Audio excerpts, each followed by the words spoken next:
பார்த்துட்டு இருக்கிறது Kollywood.com movie review. காக்கி சட்டை அப்படின்ற டைட்டில் கேட்டதுமே இது கண்டிப்பாக ஒரு போலீஸ் ஸ்டோரியாக தான் இருக்கும்னு நம்மளால ஈஸியாக கெஸ் பண்ண முடியும். அதே மாதிரி தான் இந்த படத்தோட கதையும் ஈஸியாக கெஸ் பண்ண முடியும். மதிமாறன் அப்படின்ற கேரக்டரில் வர சிவகார்த்திகேயன் ஒரு கான்ஸ்டபிளாக ரிப்போர்ட் பண்ணுறது, சைன் பண்ணுறது, வீட்டுக்கு போகிறதுன்னு இருக்காரு. சொசைட்டிக்கு எதாவது பண்ணணும்னு எனர்ஜெட்டிக்காக இருக்க சிவகார்த்திகேயனுக்கு காக்கி சட்டையை போட்டு அநியாயத்தை தட்டி கேட்கறதுக்கான ஒரு ஆப்பர்ச்சுனிட்டி கொடுக்கப்படுது.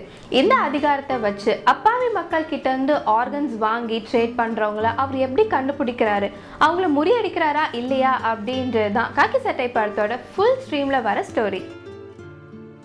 சிவகார்த்திகேயனுக்கு மாஸ் ஆடியன்ஸ் இருக்கிறது என்னமோ உண்மைதான். ஆனால் அவரோட ப்ரீவியஸ் மூவிஸ் எல்லாத்தையுமே கம்பேர் பண்ணும்போது காக்கி சட்டை படம் மூலயமா அவர் ஒரு மாஸ் ஹீரோவாக காமிக்கிறதுக்காக முயற்சி பண்ணியிருக்காங்க. சிவகார்த்திகேயன் அவரோட இயல்பான நடிப்பு மூலயமா ரொமான்ஸ், காமெடி மற்றும் ஆக்ஷன் சீன்ஸ் எல்லாத்துலேயுமே நம்ம எல்லாரையுமே நல்லா என்டர்டெயின் பண்ணியிருக்காரு. படம் முழுக்க அவரோட எனர்ஜெட்டிக்கான நடிப்புக்காகவே நம்ம எல்லாருமே அவரை அப்ரிஷியேட் பண்ணியே ஆகணும். ஸ்ரீதிவ்யா நிறைய இடங்கள்ல அவங்க நடிப்பில் நல்ல ஒரு மெச்சூரிட்டியை காமிச்சிருக்காங்க.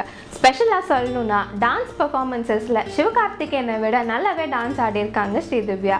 ஸ்க்ரீனில் சிவகார்த்திகேயன் வர அப்போ எந்த அளவுக்கு விசில் சத்தம் இருந்ததோ அதை விட டபுளாக ஸ்ரீதிவ்யா ஸ்க்ரீனில் வரும்போது தேட்டரில் விசில் சத்தம் கிழியுது. பிரபு சார் இந்த படத்துல கொஞ்ச நேரம் வந்தாலும் அவரோட நடிப்பு மூலியமா ஆடியன்ஸ் எல்லாரையுமே பயங்கரமா அட்ராக்ட் பண்ணியிருக்காரு. காமெடி ட்ராக்ஸ்ல இமான் அண்ணாச்சி, மனுபாலா மற்றும் மயில்சாமி ஆடியன்ஸ் எல்லாரையுமே அவங்களோட காமெடி மூலியமா வயிறு குலுங்க சிரிக்க வச்சிருக்காங்க. மான்கராத்தே, வருத்தப்படாத வாலிபர் சங்கம், எதிர்நீச்சல் போன்ற படங்கள்ல வர காமெடி சீன்ஸ்க்கு சிரிச்ச ஆடியன்ஸ் எல்லாருமே கண்டிப்பா காக்கி சட்டை படத்துல வர காமெடி ட்ராக்ஸ்க்கும் சிரிப்பாங்க.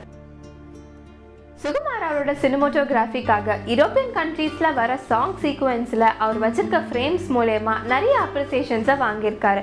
அனிருத் அவரோட பாடலுக்கு வர மியூசிக்ல வாங்கின அப்ரிசியேஷன்ஸை விட இது ஒரு கமர்ஷியல் மூவி அப்படின்றதுனால அவரோட பேக்ரவுண்ட் மியூசிக்கு நிறைய இம்பார்ட்டன்ஸ் கொடுத்து அதுக்கும் நிறைய அப்ரிசியேஷன்ஸ் வாங்கியிருக்காரு. இது காக்கி சட்டை, ஐம் சோ கூல் அப்படின்ற பாடல்கள் நல்லாவே அமைஞ்சிருக்கு.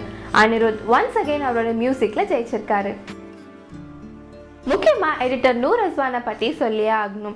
ஒரு கமர்ஷியல் மூவி எந்த அளவுக்கு ஃபாஸ்ட்டாக கொண்டு போகணுமோ அந்த அளவுக்கு கட்ஸ் பண்ண ட்ரை பண்ணியிருக்காரு. சாங்ஸ்லேயும் ஆக்ஷன் சீன்ஸ்லேயும் நல்லா எடிட் பண்ணியிருக்க அவர் கரெக்டாக இன்டர்வல் விடுற டைமில் அவரோட மொத்த எடிட்டிங் ஸ்கில்ஸையும் காமிச்சிருக்காருன்னே சொல்லலாம். படத்தோட இன்டர்வல் வரைக்கும் படத்தை ஃபாஸ்ட்டாக கொண்டு போகிறதுக்கு எடிட் பண்ண ட்ரை பண்ணியிருக்காரு. பாலிவுட்ல காமெடியா நடிச்சிட்டு இருந்த விஜயராஜ் காக்கி சட்டை படம் மூலமா வில்லத்தனமான ஒரு நடிப்புல எல்லாரையுமே மிரட்டிருக்காரு. இது வரைக்கும் பாலிவுட்ல அவர் ஒரு காமெடியனா பார்த்த ஆடியன்ஸ் எல்லாருமே காக்கி சட்டை படத்துக்கு அப்புறமா அவரை வேற ஒரு டைமென்ஷன்ல பார்ப்பாங்க. டெரிஃபிக்கான ஒரு நடிப்பு நல்லாவே ஒர்க் அவுட் ஆகியிருக்கு விஜயராஜ்க்கு இந்த படத்துல. ஃபைனலா எதிர்நீச்சல் படத்தை டைரக்ட் பண்ண துரை செந்தில்குமார் சிவகார்த்திகேயனை காக்கி சட்டை படம் மூலமா ஒரு ஆக்ஷன் ஹீரோவா காமிக்கணும்னு போராடி இருக்காரு. அதுல சக்சஸும் அடைஞ்சிருக்காரு. கமர்ஷியல் மசாலா மூவி அப்படின்றதுனால 2.5 மணி நேரம் படம் ஷார்ப்பா இருந்தாலும் நிறைய சீன்ஸ் பல வருஷங்களா தமிழ் சினிமால நம்ம மறுபடியும் பார்த்த மாதிரி இருந்ததும் பல இடங்கள்ல காமெடி சீன்ஸ் சிரிக்காமலே போனதும் மறுக்கப்பட முடியாத உண்மை. ஒரு யூஷுவல் நாட் எடுத்து அதை சுற்றி காமெடி, ஆக்ஷன், ரொமான்ஸ்னு எல்லாத்தையுமே பின்னி பாக்ஸ் ஆஃபீஸில் ஹிட் ஆனாலும் ஏற்கனவே ஹீரோயிசம் பார்த்து பழகியிருக்க தமிழ் சினிமா ஆடியன்ஸ்க்கு மறுபடியும் ஹீரோயிசம் பேஸ்லேயே ஒரு மூவியை அதே யூஷுவல் ஸ்க்ரீன் பிளே மற்றும் ஆக்ஷன் சீன்ஸோட கொடுத்துருக்கிறது வருத்தப்பட வேண்டிய ஒரு விஷயம். மொத்தத்தில் காக்கி சட்டை படம் எப்படி இருக்கு அப்படின்னு கேட்டிங்கன்னா, உங்களுக்கு மான்கராத்தே, எதிர்நீச்சல் போன்ற படங்கள் பிடிச்சிருந்ததுன்னா கண்டிப்பாக காக்கி சட்டை படத்தையும் போய் தேட்டரில் பார்த்தே ஆகணும். ஆனால் டிஃப்ரெண்ட் ஐடியாஸ், ஆர்ட் மூவிஸை ரசிக்கிறவங்களா இருந்தால் மேக்ஸிமம் இந்த மூவியை பார்க்க மாட்டாங்க.